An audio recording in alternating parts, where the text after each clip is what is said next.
Babe, you keep getting comments about the babysitter. I know, I'm just trying to ignore them at this point. I mean, yeah, I am kinda glad the situation happened, but still. What? Didn't she crush your heart into pieces? Yeah, but it's thanks to that story time that my channel got a lot bigger, and a few things happened that I actually learned from. You learned something from that? Yeah, behind heartbreak and anger, you find out more about yourself. You're always so poetic. I don't understand you sometimes. Well, watch a video with me and I'll show you what I mean. Yes! Are we about to watch a story time? Yeah, and this one is about how a girl managed to break my heart quite like no girl ever did. Because this girl treated me more like an object than a person and made me question my self-worth over and over again, both through her indecisiveness and her self-centered nature. And I'm gonna tell you exactly why I'm glad she did it. You're either a genius or an idiot. I kinda like to think that I'm both.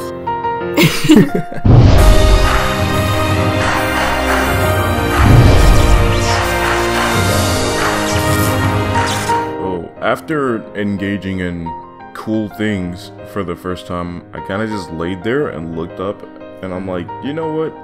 This is an accomplishment for black 20-year-old virgins everywhere. I mean, at the time, this seemed like a significant accomplishment to me, being my first time and all, but she looked kind of unfazed, much like she was very much used to doing this a lot, which should have raised a red flag, but I didn't really have time to process that being a red flag because an even bigger red flag popped up. After sitting there for a while, she kind of sits up in the dark, and I see her adding my name to a list, and I'm like, what is that? And like my inner voice, the smart one, is like, that doesn't look like that's a good thing. I feel like that list is going to come back to bite us in the future. But it was kind of hard for me to be scared or worried about what that list was, even though I had a good idea, and I'm pretty sure you guys know what that list was. I was just way too happy that I,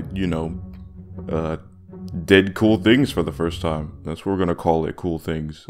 I don't want to say sex a lot, because I feel like you guys are going to get the wrong idea of what this video is actually about. Not to say that you guys are idiots, but, after my last losing my V-card to my babysitter video, the comment section was swarmed with people saying, oh, well, I lost mine at 3, I lost mine at 15, I lost mine when I was born. And the point of that video was it took me 20 years before I actually did it with someone, and I didn't mind waiting. Fast forwarding to about 2 days later, I'm playing video games with my friend Alex, and I'm just like wondering, is this it now? Like, after sex, is our relationship just done?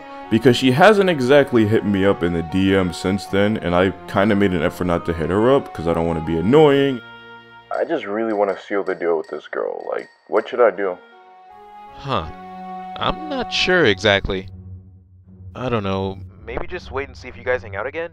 It was clear to me that if we hung out again, then that would mean that our relationship is a bit more than sex at this point, which is honestly what I wanted. I don't know. So one day I'm just sitting on my bed, watching some completely normal content, and then she hits me up and she's like, hey, you want to come with me to get my nips pierced?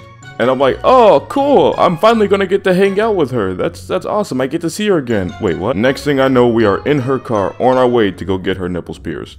And I don't know how to describe watching a girl that you're attracted to get her nipples pierced. It's a mixture of fear and euphoria, and it's emotions everywhere. I don't know how to feel about it. After that, we kept hanging out for a little bit, and I'm like, you know what? This girl actually, might want to be my girlfriend eventually. It seemed like she was feeling me, and I was definitely feeling her. Excuse me? I told you before, this story happened before I met you, babe. Chill. This better be the part of the story where things fall apart. Trust me, this is definitely the part where things start to go wrong. Just watch. You see, shortly after hanging out with her for a certain amount of time, I started to pick up some of her undesirable habits, which is, of course, that, that habit that I've been really trying to kick, which is vaping and juuling. It's honestly fucking disgusting, guys. Do not engage in this. I'm telling you this right now from personal experience.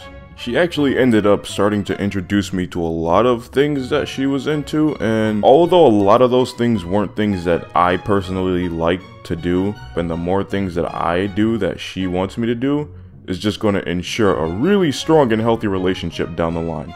I know, it's fucking stupid, I know. And I don't know, there was a plus side in doing some of the things she wanted, because if I did some of the things she wanted, then she would sometimes do that thing that I wanted.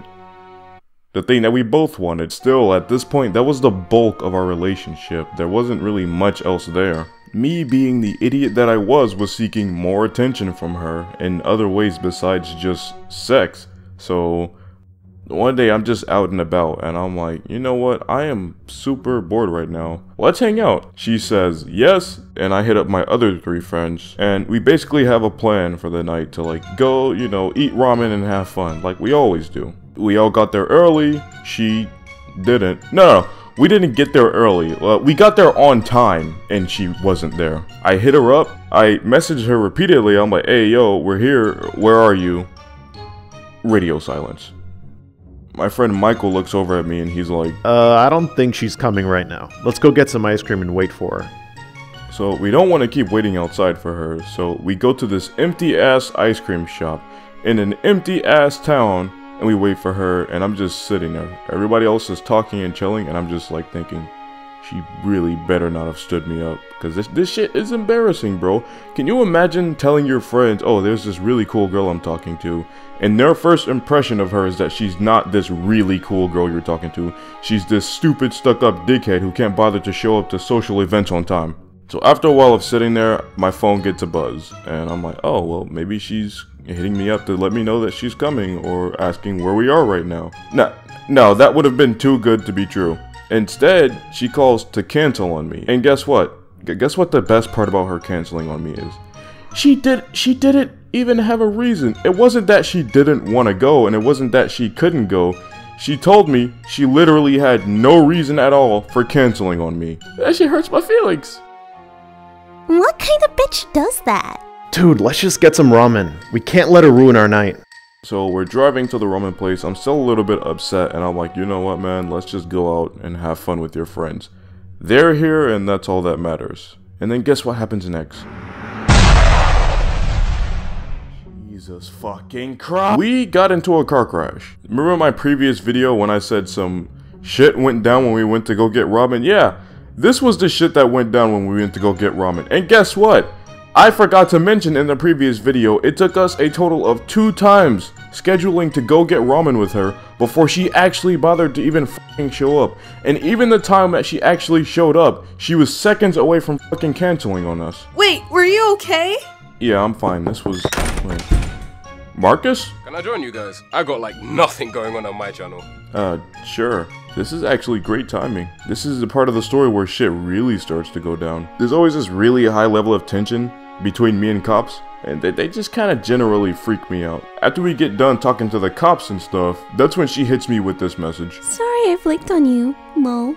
I guess I'm just one of those random quirky bitches. But I think I did this as a way to teach you about expectations. Oops. This message really cut me deep, bro. Cause it's like, hey, I fucked you over, but I'm not sorry about it. In fact, I'm just one of those people that tends to fuck people over, so you should get used to it. So after that, I went to her house and I was still kind of upset that she just kind of ditched us for no good reason at all. And I look over at her and I'm like, you know, you kind of screwed us. It was really embarrassing when you didn't show up, and it kind of made me feel bad.